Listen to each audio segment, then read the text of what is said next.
I need to get this out because what just happened 2 weeks ago is still bouncing around in my head and I'm furious.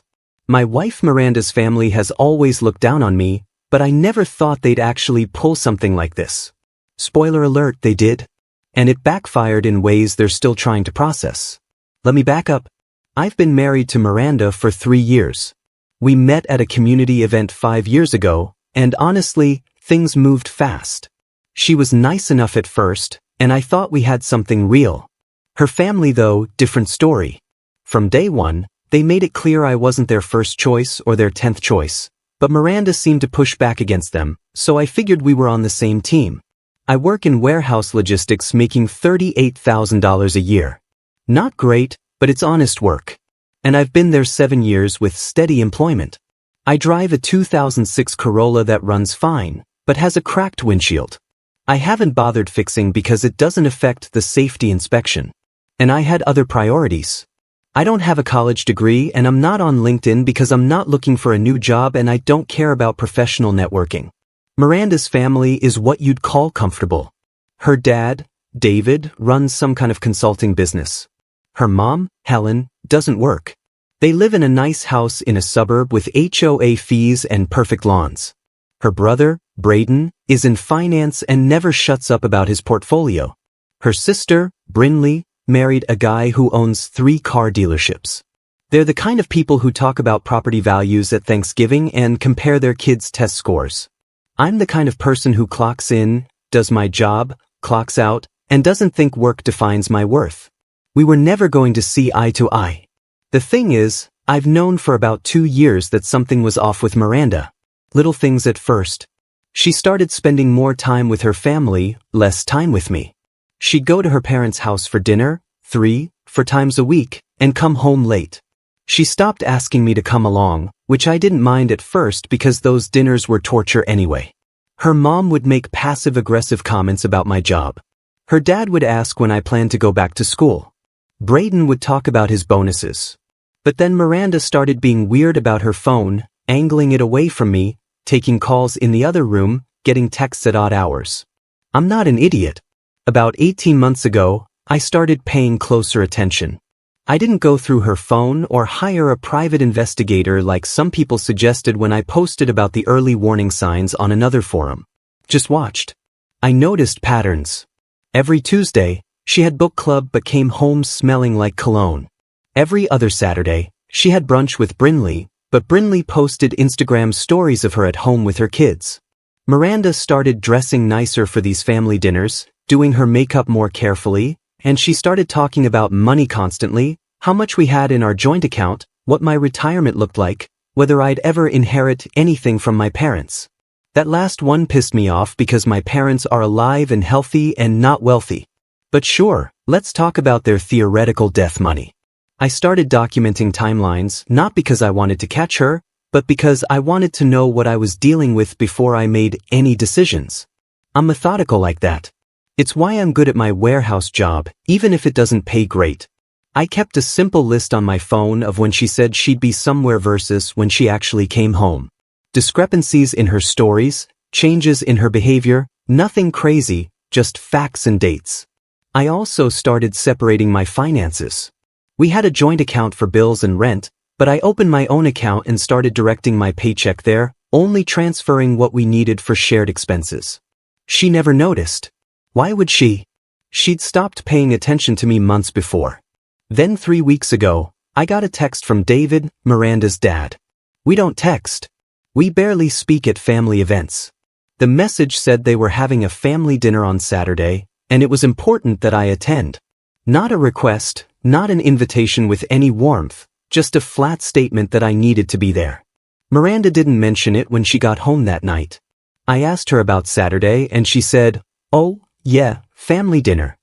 Her dad wanted to talk about something, but she wasn't sure what. She was vague, dismissive. I said, "Fine, I go." I knew something was up. You don't get a command performance text from your father-in-law, who barely acknowledges your existence unless something major is happening. I spent that week thinking through possibilities. Were they doing an intervention about my job? Were they going to pressure me to go back to school? Was this about grandkids? Miranda and I had talked about kids early on, But the conversation had died over the last year because our marriage had basically flatlined. We barely had conversations anymore beyond logistics. Saturday came. Miranda was nervous. She kept checking her phone, changing her outfit twice, redoing her makeup. I wore jeans and a button-down shirt because I'm not going to dress up for people who think I'm beneath them no matter what I wear. We drove separately, which was weird. She said she might stay late to help clean up. Fine by me. I pulled up to her parents' house at 6 p.m. like the text said. There were 8 or 9 cars in the driveway and along the street, way more than a normal family dinner. My gut started churning, but I kept my face neutral. I walked in through the front door because it was unlocked.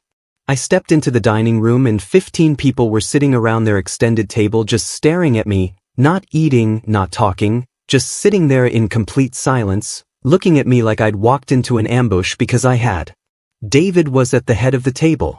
Helen next to him, Braden and his wife Brinley and her husband, Miranda's grandmother Jill, her uncle Curtis and his wife, some cousins I'd met once or twice, and Miranda sitting right next to her dad.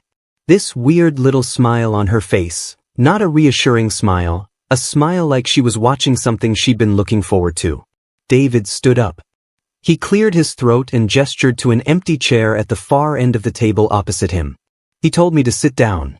I stayed standing for a second trying to figure out what fresh nightmare this was. But then I sat because I wanted to hear what they had to say. I wanted to know how far they'd go. David started talking. He thanked me for coming. He said they were all there to discuss why I wasn't good enough for Miranda. He actually said that out loud in front of 15 people. He said they'd given me 3 years to prove I could provide for their daughter and I'd failed on every metric they cared about. Helen jumped in and said, "Let's start with my job. I made $38,000 a year and their landscaper made more than me." She said this with this look on her face like she'd been saving that lineup and was proud of it. Braden, sitting there in his expensive watch and tailored shirt, said, "I drove a 2006 Corolla with a cracked windshield and his girlfriend's 16-year-old brother had a nicer car." He was smirking when he said it. Brinley, sweet Brinley, who I'd always thought was at least civil, said they'd Googled me. No LinkedIn, no college degree, nothing. I was a complete nobody. She said, nobody, like I was some kind of ghost, some failure who didn't register as a real person in their world. I sat there letting them take turns. Jill, the grandmother, actually said she'd seen welfare cases with more ambition than me. Curtis, the uncle, said his son was in prison and he was more successful than me because at least he tried to make something of himself before he got caught. These people were saying this to my face in front of each other. Like this was normal family conversation. Like humiliating me was a bonding activity. The whole time Miranda sat there with that little smile. She didn't say anything. She didn't defend me. She didn't tell them to stop. She just sat there watching me get torn apart by her family like this was exactly what she wanted. David pulled out papers from a folder next to his plate. He slid them across the table toward me. He said, "Here's what's happening. I was going to sign a post-nuptial agreement. Miranda would get everything in a divorce. The house we rent, but apparently they were talking about future assets.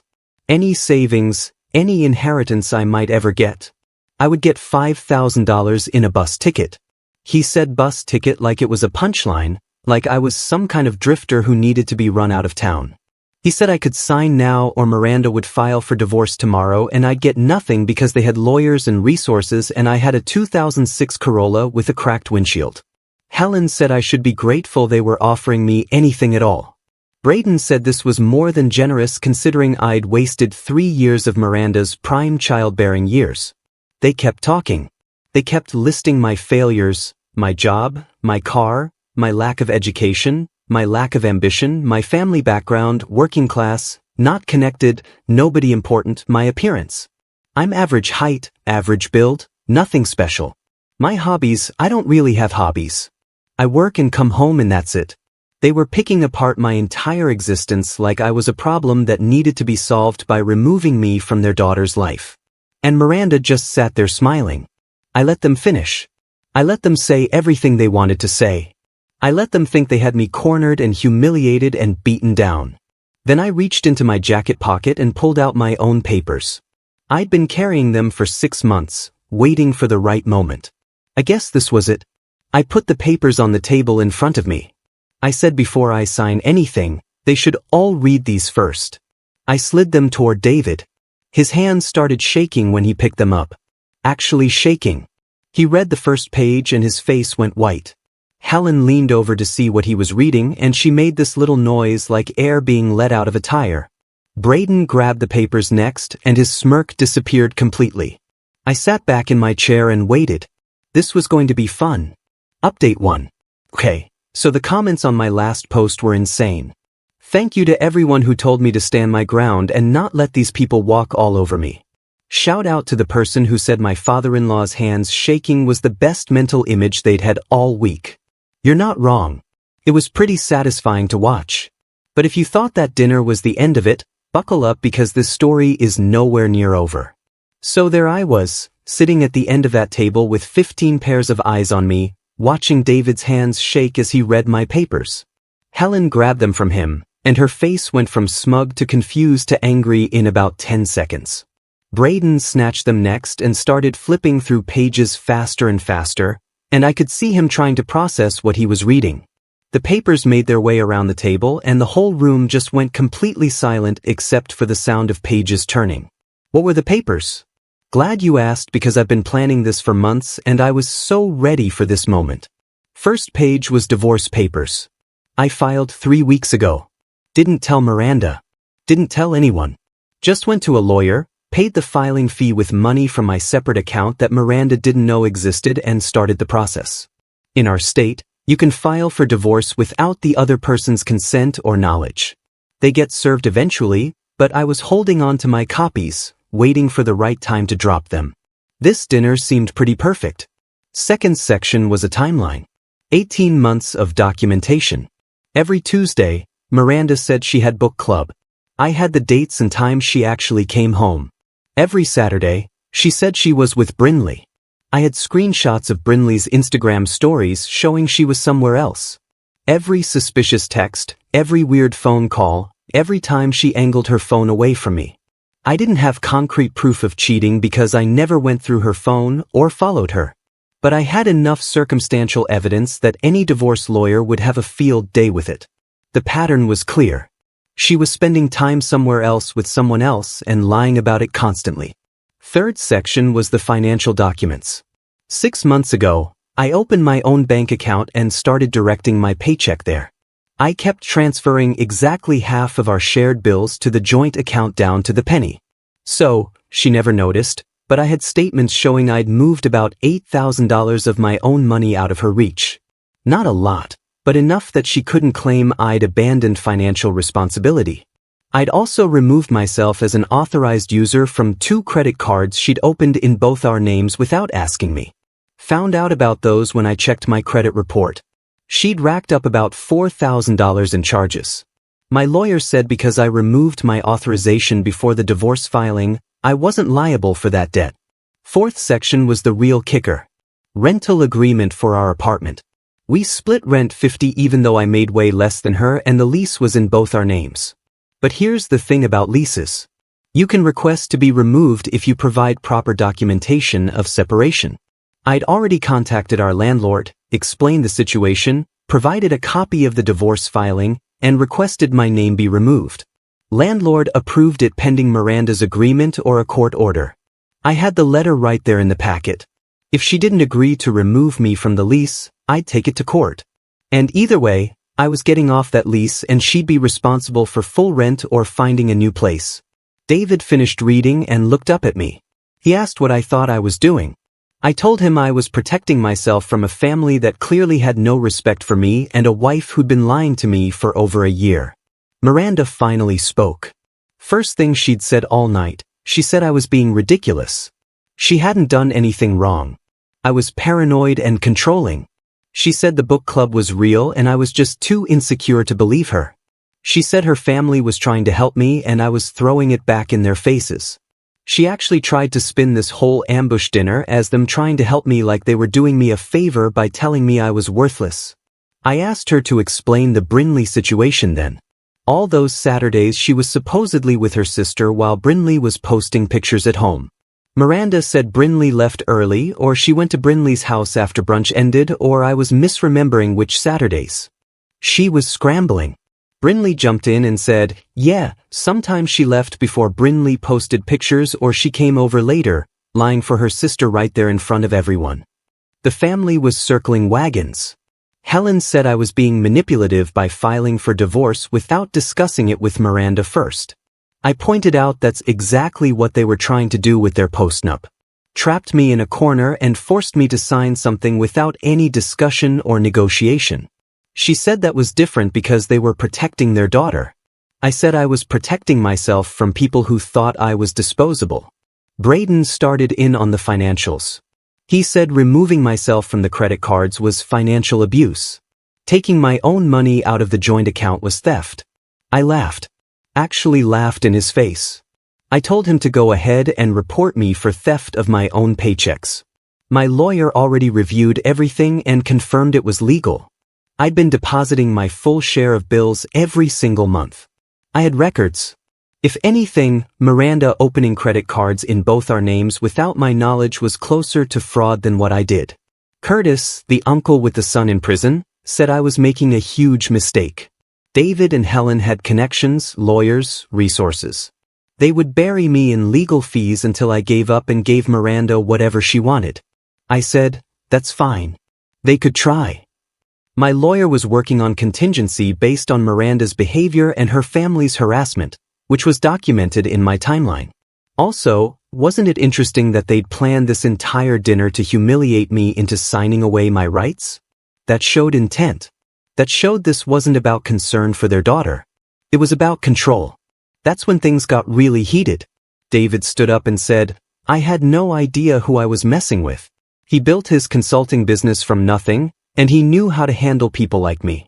People who got above their station and needed to be reminded where they belonged. He said I could play tough guy all I wanted, but at the end of the day, I was still a warehouse worker with a cracked windshield and no future. And Miranda deserved better. I stayed seated. I told him that's exactly what someone says when they know they've lost control of a situation. He'd invited me here to humiliate me and force me to sign papers. And instead, I came prepared with my own papers. And now he was scrambling. Miranda deserved better. Maybe she did. But she married me, lied to me for over a year, and sat there smiling while her family tore me apart, so maybe I deserve better too. Miranda started crying, actual tears running down her face. She said I was ruining everything. She loved me. She never cheated. I was destroying their family over nothing. Her mom rushed over to comfort her and glared at me like I was the villain here. Jill, the grandmother, said I should be ashamed of myself for making Miranda cry. I asked if they were ashamed for making me sit here while they listed all my failures as a human being. Silence. Brinley's husband spoke up for the first time. He asked what I wanted. What would make me drop the divorce and sign the postnup? I said nothing. There was nothing they could offer me. The marriage was over. Miranda and I hadn't had a real conversation in months. We lived in the same apartment, but we were strangers. I'd been checking out emotionally for over a year while she did whatever she was doing on all those Tuesday nights and Saturday mornings. This dinner just confirmed what I already knew. Her family would never respect me and she would never choose me over them. David tried a different approach. He sat back down and said, okay, let's talk like adults. What did I need to make this divorce easy for everyone? I get my name off the lease. We'd split whatever was in the joint account. Miranda would take her credit card debt and we'd both move on. No lawyers, no court, just a clean break. He was trying to sound reasonable now that the intimidation hadn't worked. I said no. I was going through with everything the way I'd planned it. Divorce with the timeline as evidence of her suspicious behavior. Request for her to take on the full credit card debt since she opened the cards and made the charges. Removal from the lease with her taking full responsibility for rent. Division of any joint assets with me getting my fair share. And one more thing I'd been holding back. I pulled out my phone and opened my photo gallery. Scrolled to a specific folder. Turned the phone around so David could see. Screenshots. So many screenshots. Text messages between Miranda and her family over the last 6 months. I didn't get them from her phone. I got them because we have a family phone plan that David pays for, and he's the account admin, which means all the phone records go through his account. About 8 months ago, Miranda asked me to help her dad with something on his tablet, and he'd left his account logged in. I'd seen the text records then. Every message was backed up, and I'd taken screenshots of the ones that mattered. Messages about me, about how I was dragging Miranda down, about how they needed to do something before she wasted more time with me, about planning this exact dinner. Helen texting Miranda that they'd found a lawyer who could draft a post-nup that would protect the family assets. Braden texting that he'd love to see my face when they told me what they really thought. Brinley saying she'd been wanting to tell me off for years. Curtis saying they should have done this intervention a year ago. All of it. Months of them planning to ambush and humiliate me. The table went silent again. David's face was red. Helen looked like she wanted to grab my phone and throw it across the room. Miranda was staring at me with this expression I couldn't read. Horror maybe, or anger, hard to tell. I told them I had these backed up in 3 different places. Cloud storage, a flash drive, and printed copies with my lawyer. If they tried to make this divorce difficult, if they tried to screw me over with legal fees or drag this out, I'd make sure everyone knew exactly what kind of people they were. Their church friends, their business associates, everyone in their nice suburban neighborhood. I'd show them what a coordinated harassment campaign looked like. How a whole family spent months planning to destroy someone's self-esteem for no reason other than he wasn't rich enough for them. Braden exploded. He said I was threatening them. That was blackmail. I could go to jail for extortion. I said, nope, not blackmail. Just facts. I wasn't asking for money or anything else in exchange for keeping quiet. I was just informing them that their behavior had been documented, and if they chose to make my life difficult, I'd respond accordingly. My lawyer had already reviewed this too. Telling the truth isn't blackmail. David stood up again and told me to get out of his house. I was no longer welcome. I was no longer family, and if I thought I could threaten his daughter and his family and get away with it, I had another thing coming. He'd make sure I regretted every decision I'd made tonight. I stood up, picked up my papers, told Miranda she'd be served with the divorce papers officially within the next week, and she should get her own lawyer because her family's lawyer couldn't represent both of them. Conflict of interest. Then I walked out, didn't run, didn't slam the door, just walked out like a normal person leaving a normal dinner. I sat in my Corolla for a minute before starting it. My hands were shaking now after it was over because the adrenaline was wearing off. I'd done it. I'd faced all of them and I'd won that round. But I knew this wasn't over. Not even close. I drove back to our apartment. Miranda's car wasn't there yet. I packed a bag with enough clothes and essentials for a week and loaded it in my car. I wasn't staying in that apartment. I'd been prepared for this too. I had a friend from work, another guy in the warehouse, who said I could crash on his couch for as long as I needed. Alan, good guy. Didn't ask questions, just said he had space if I needed it. I left the keys to the apartment on the kitchen counter. My name was coming off the lease anyway. I took my laptop, my important documents, my clothes, and some personal items. Left everything else. Didn't matter. I was pulling out of the parking lot when Miranda called. I didn't answer. She called 4 more times. Then texts started coming in. I need to talk to you. This is insane.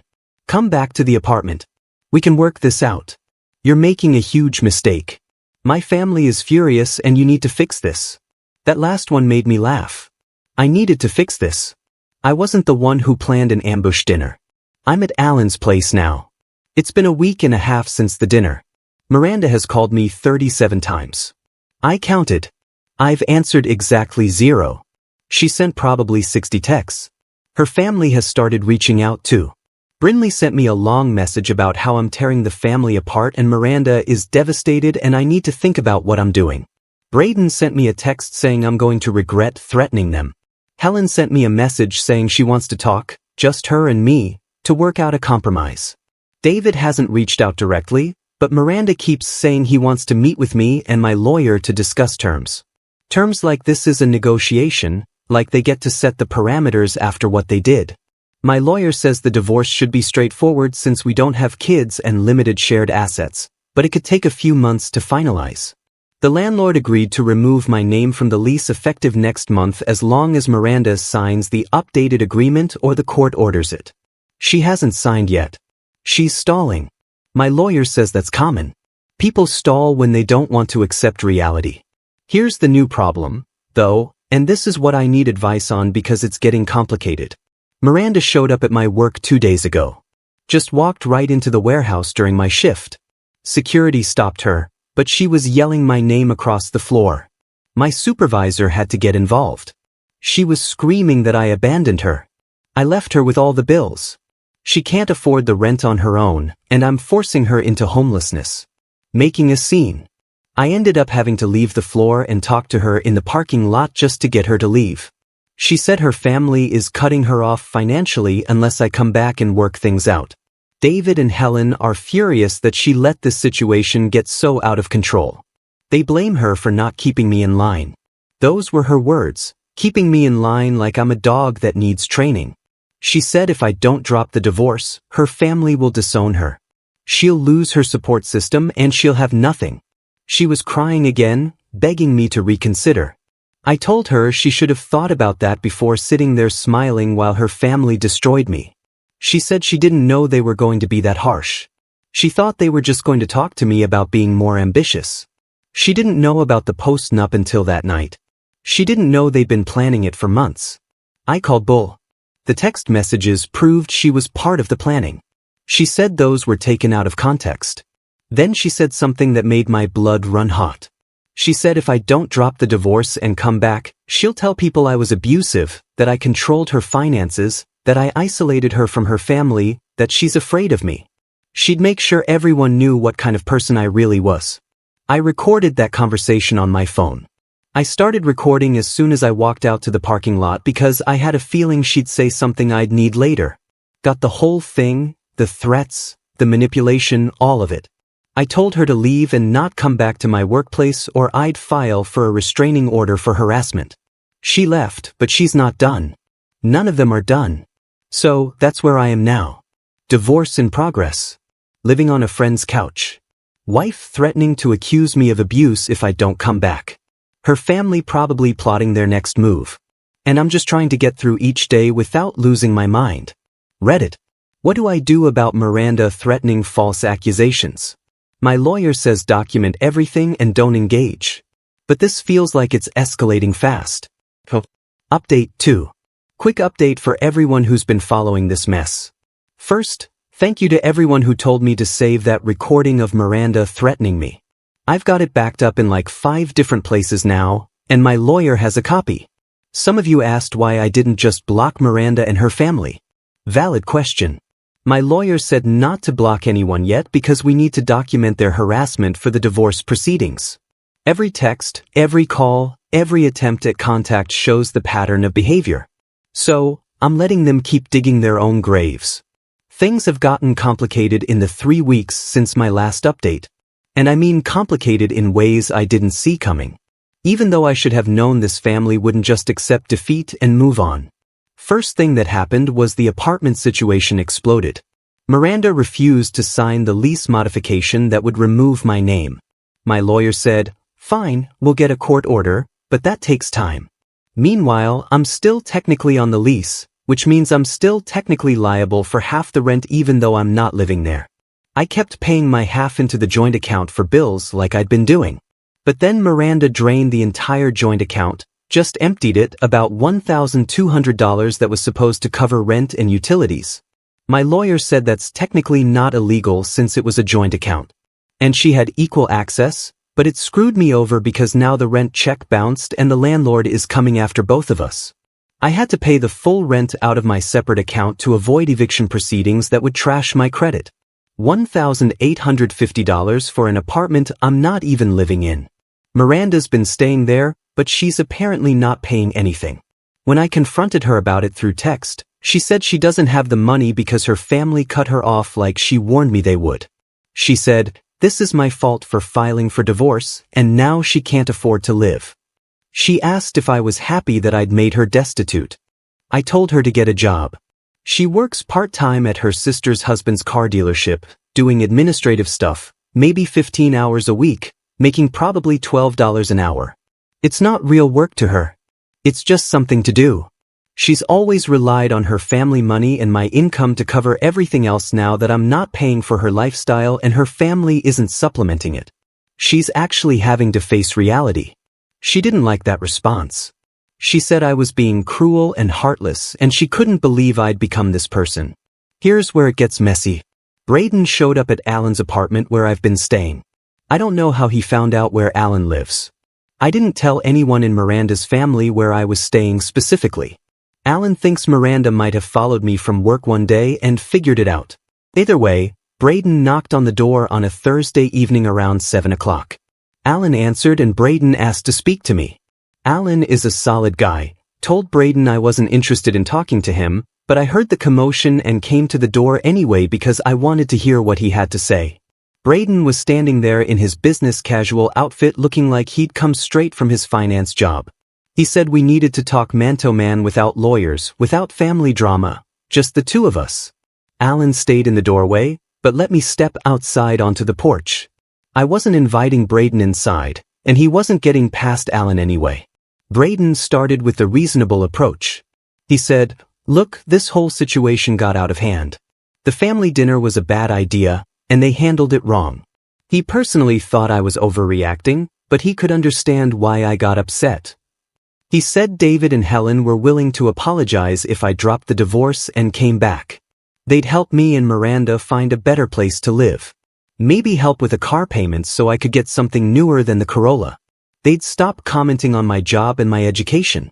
They just wanted their daughter to be happy, and if I made her happy, they'd accept that. I asked him if he thought I was stupid. He looked confused. I told him they spent months planning that dinner. They coordinated text messages about how to humiliate me. They drafted a post-nup design to leave me with nothing. And now, after I stood up for myself, suddenly they were sorry and wanted to help. That's not an apology, that's a strategy. They realized the intimidation didn't work, so now they're trying manipulation. Braden dropped the reasonable act pretty fast. He said, "But if I wanted to be difficult about it, they'd make things difficult for me. They'd drag the divorce out as long as possible, rack up legal fees I couldn't afford, and make sure Miranda got everything she was entitled to. They had resources and connections. What did I have? A friend's couch and a warehouse job. I could play tough all I wanted, but eventually I'd run out of money and energy and I'd settle for whatever scraps they offered me. I told him to tell David and Helen that I wasn't settling. I had evidence of their harassment. I had recordings of Miranda threatening me. I had documentation of all of it. If they wanted to spend tens of thousands of dollars on lawyers to fight over an apartment lease and some used furniture, that was their choice. But I'd make sure everyone they knew saw exactly what kind of people they were. Braden said that was a mistake. Their social circle wouldn't care what I had to say. I was nobody. They were established members of their community.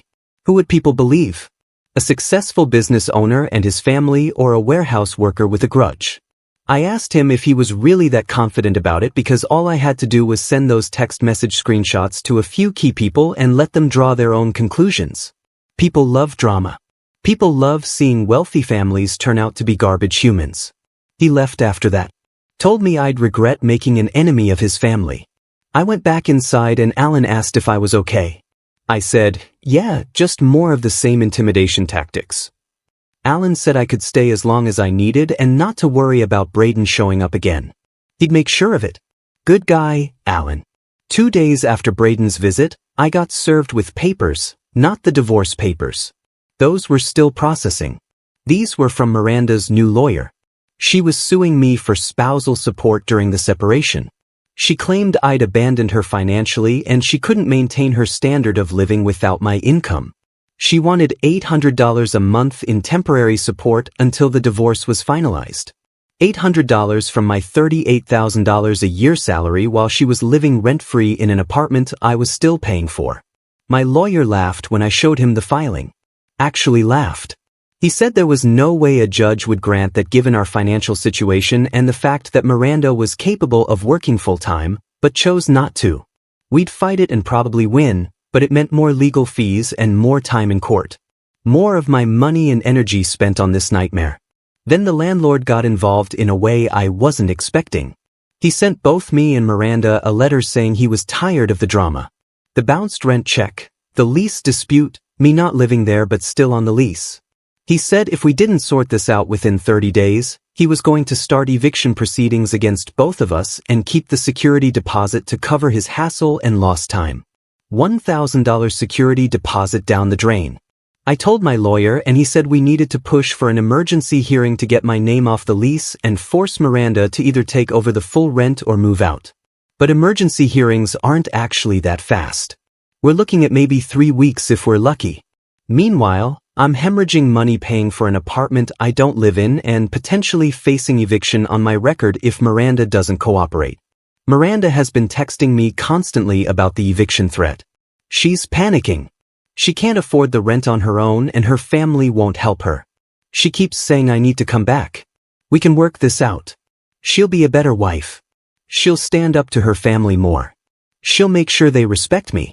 She's sorry about the dinner and the texts and everything. She just wants things to go back to normal. I asked her what normal meant. She said when we were happy before all this fighting started. I told her we were never happy. I was just too busy working and too tired to notice how miserable I was until her family spelled it out for me. She said that wasn't true. We had good times. I asked her to name one. She couldn't. She just kept saying we were good together and I was throwing it all away. Here's the thing though, and this is what's really eating at me. The more I think about the timeline, the more I realize Miranda's family didn't just randomly decide I wasn't good enough. They had a reason. They had a specific reason for planning that dinner and trying to get me to sign that postnup. I started looking back at when their attitude toward me really shifted. It was about 2 years ago. Before that, they were dismissive and condescending, but not actively hostile. 2 years ago, something changed. They started being more aggressive about questioning my job, my future, my plans. Helen started making comments about how Miranda needed to think about her future, and whether I was the right partner for that.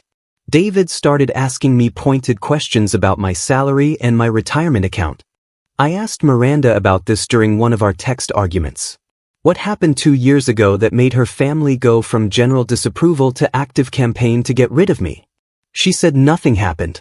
They'd always thought I wasn't good enough. I said, no, it escalated. Something specific happened. She didn't answer for like 6 hours and then she just said her family had concerns and I needed to stop interrogating her. That's when I remembered something. 2 years ago, Miranda's grandmother on David's side passed away. Helen's mother-in-law. There was a funeral, estate stuff, family meetings I wasn't invited to. And right after that is when the family's attitude toward me got noticeably worse. I asked Miranda if her grandmother left an inheritance.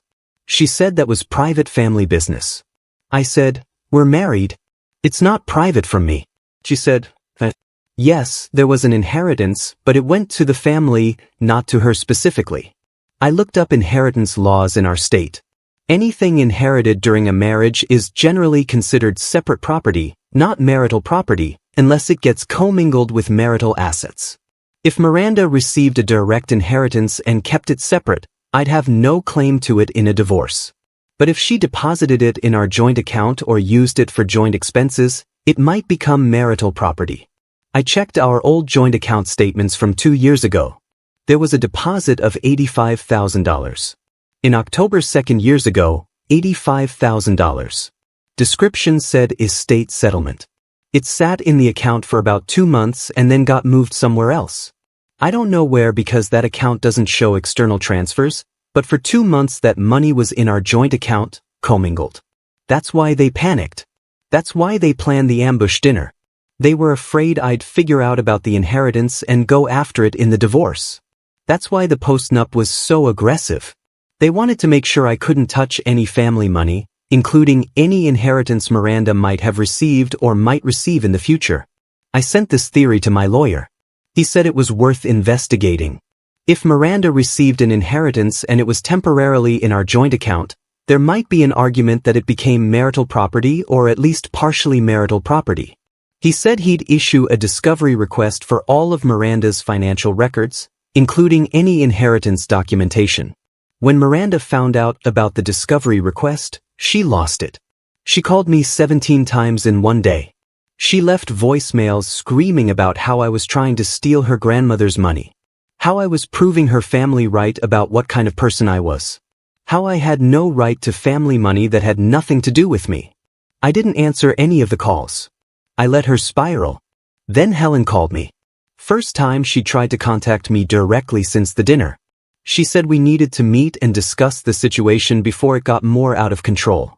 She wanted to meet at a park near her house, just the two of us, to talk about realistic solutions. I told her no. Anything she wanted to say could go through my lawyer. She said I was being unreasonable and immature. I said I learned from the best and hung up. David tried next. He sent me a text saying he wanted to have a conversation about expectations and boundaries. He said maybe we'd all gotten too emotional and it was time for cooler heads to prevail. He suggested we meet at his office to discuss a fair settlement for everyone. I texted back that I wasn't interested in anything they considered fair. He responded that I was forcing them to take aggressive legal action and I'd regret not trying to work things out amicably. I didn't respond after that. The latest development is that Brinley showed up at the grocery store where I shop. I don't think she followed me. I think she just knew which store was closest to Alan's apartment and figured I'd show up eventually. She was waiting near the entrance when I walked in last Wednesday. She approached me and said she wanted to talk. I kept walking. She followed me through the store, talking at me while I picked up bread and milk and frozen dinners. She said I needed to understand that Miranda was struggling. She'd lost weight. She wasn't sleeping. She was depressed. The family was worried about her. This whole divorce was destroying her and it didn't have to be this way. I could still back out. I could still be the bigger person and work things out. Brinley said she knew the dinner was wrong, but it came from a place of love. They loved Miranda and they wanted the best for her. Maybe they went about it the wrong way, but their intentions were good. I stopped in the middle of the frozen food aisle and turned around. I told Brinley that intentions don't matter when the actions are cruel. They could have talked to me like an adult. They could have had a conversation. Instead, they ambushed me with 15 people and spent an hour listing my failures as a human being while Miranda sat there smiling. That wasn't love. That was control. They wanted to control who Miranda was with and how she lived her life. And I wasn't acceptable to them. So they tried to eliminate me. Brinley said I was making Miranda sound like a victim when I was the one who filed for divorce and abandoned her. I said Miranda was 31 years old. She was an adult who made her own choices. She chose to sit there during that dinner. She chose to lie to me for over a year. She chose to drain our joint account and force me to cover rent I shouldn't have to pay. Those were her choices. Her family influenced her, but she still made the decisions. Brinley said family is complicated and I wouldn't understand because I didn't come from their kind of background. I asked what that meant. She said families like theirs had certain standards and expectations and ways of doing things that outsiders didn't get. I said that sounded like she was calling me too poor and too stupid to understand rich people problems. She backtracked and said that wasn't what she meant, but I'd already walked away, so that's where things are now. Divorce still processing, lease situations still a disaster. Discovery request filed for Miranda's financial records. Her family escalating their pressure campaign. Miranda getting more desperate. Legal fees piling up on both sides and me still sleeping on Alan's couch trying to figure out how much more of my life I'm going to have to spend dealing with these people. My lawyer says we should have a court date within 6 weeks for the preliminary hearing on asset division and temporary support. That's when we'll present the inheritance evidence and argue about the apartment lease and all the rest of it. 6 more weeks of this. The problem is I'm running out of money faster than I expected. Legal fees are eating through my savings. I'm still covering rent on the apartment. I'm paying Alan some money for crashing at his place, even though he says I don't have to. Work is stable, but the stress is affecting my performance. I'm tired all the time. I'm angry all the time. I wake up thinking about what Miranda's family did, and I go to sleep thinking about it. Reddit. I need to know if going after that inheritance money is worth it. My lawyer thinks we have a case, but it's going to cost more in legal fees to fight for it. Is it worth draining my savings to potentially get a share of money that might not even be accessible anymore? Or should I just cut my losses, get the divorce finalized as fast as possible, and move on with my life? And what do I do about Miranda's family continuing to harass me? They're not technically doing anything illegal. They're just showing up places and trying to talk to me and making my life difficult. How do I make them stop without getting a restraining order that might make me look like the bad guy? Help me figure this out because I'm barely holding it together. A reason? You are absolutely right. The court hearing happened yesterday. I'm still processing everything that went down, but I need to write it all out while it's fresh because this was better than I could have imagined. Leading up to the hearing, things got even more intense. Miranda's lawyer tried to get the discovery request thrown out, claiming the inheritance was separate property, and I had no right to any information about it. My lawyer argued that because the money was deposited in our joint account, even temporarily, it became relevant to asset division. The judge sided with us and ordered Miranda to provide full documentation of the inheritance, including where the money went after it left our joint account. Miranda stalled for 2 weeks. Her lawyer kept filing extensions and claiming they needed more time to gather documents. My lawyer said that was a red flag. If the money was truly separate property and properly handled, the documentation should be simple. The fact that they were stalling meant something was wrong with their story. During those 2 weeks, the harassment from Miranda's family got worse, but also more desperate. David sent me multiple texts trying to negotiate. He offered to pay me $10,000 to drop the inheritance claim and finalize the divorce quickly. I didn't respond.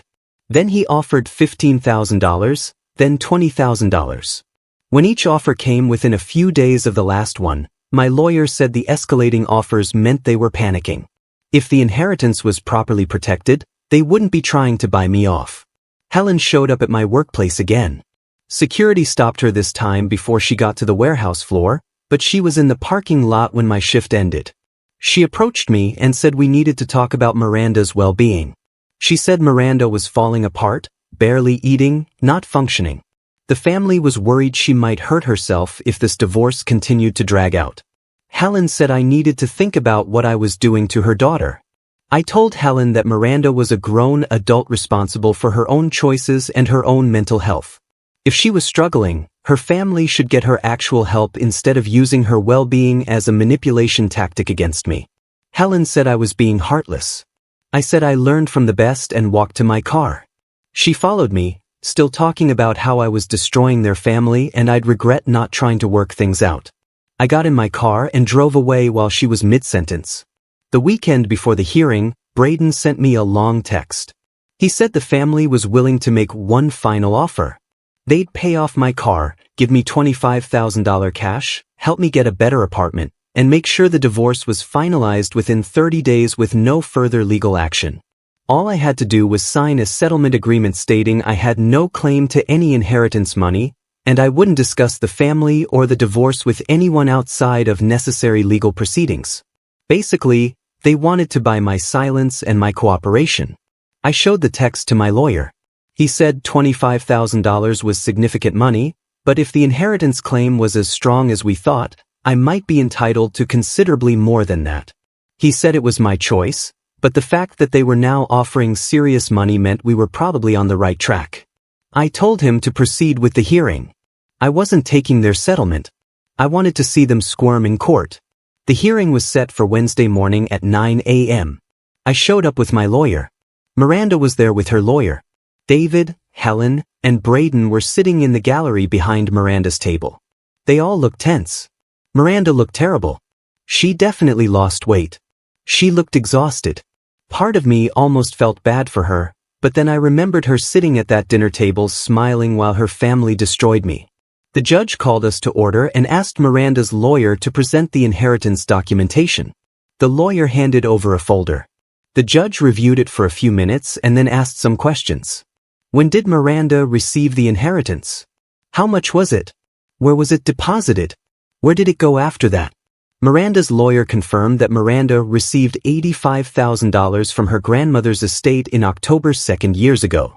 It was deposited in our joint checking account on October 15th. It remained in that account until December 3rd when it was transferred to a separate account in Miranda's name only. The lawyer argued that the money was only in the joint account temporarily for processing purposes and Miranda had always intended to keep it as separate property. My lawyer stood up and asked why. If Miranda intended to keep the inheritance separate, she deposited it in a joint account in the first place. Why not have the estate settlement go directly to her personal account? Miranda's lawyer said it was the account the estate had on file for her. My lawyer said that didn't make sense because Miranda had her own personal checking account before the inheritance. We had bank statements showing both a joint account and her separate personal account existed at the time. The judge asked Miranda to explain. Miranda said the estate lawyer suggested using the joint account because it was easier to process. My lawyer asked if she had documentation of that suggestion. She didn't. My lawyer then asked what happened to the $85,000 after it was moved to her separate account. Miranda said it was invested. My lawyer asked for documentation of the investments. Miranda's lawyer provided statements showing the money was moved into a brokerage account in Miranda's name. Here's where it got interesting.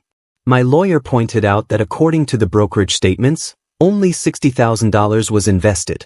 He asked what happened to the other $25,000. Miranda said she didn't know. She'd have to check her records. She said I should be ashamed of myself. I blocked her number.